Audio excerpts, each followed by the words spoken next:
അക്രമമുണ്ടായി 13 മാസം പിന്നിട്ട വേളയിലാണ് മുഖ്യ സൂത്രധാരൻ പിടിയിലായത്.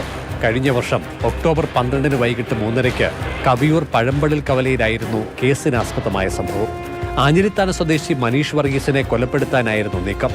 ബൈക്കിലെത്തിയ മനീഷ് വർഗീസിനെ കാറിലെത്തിയ സംഘം തടഞ്ഞു നിർത്തി. മുഖത്ത് മുളകുപൊടി വിതറിയ ശേഷം ഇരുമ്പ് പൈപ്പ് കൊണ്ട് തലയ്ക്കടിച്ചു വീഴ്ത്തി. തുടർന്ന് തറയിലിട്ട് മർദ്ദിച്ചു. ഇയാൾ സഞ്ചരിച്ചിരുന്ന മോട്ടോർ സൈക്കിൾ അടിച്ചു തകർക്കുകയും ചെയ്തു. മുൻവിരോധത്തെ തുടർന്ന് മനീഷിനെ കൊലപ്പെടുത്താനാണ് അനീഷൻ പിള്ള കൊട്ടേഷൻ സംഘത്തെ സമീപിച്ചതെന്ന് അന്വേഷണത്തിൽ വ്യക്തമായി. സ്ഥലത്തെ CCTV ദൃശ്യങ്ങൾ പരിശോധിച്ച് പ്രതികൾ സഞ്ചരിച്ചിരുന്ന കാർ തിരിച്ചറിഞ്ഞു.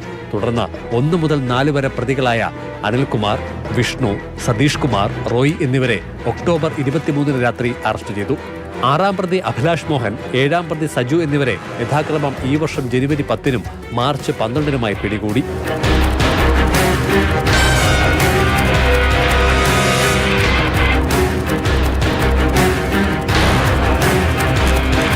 പ്രതികൾ തമ്മിൽ നടത്തിയ സാമ്പത്തിക ഇടപാടുകൾ സംബന്ധിച്ച ബാങ്ക് രേഖകളും വാട്സപ്പ് സന്ദേശങ്ങളും കണ്ടെത്തിയതാണ് ഗൂഢാലോചന വ്യക്തമാക്കിയത്.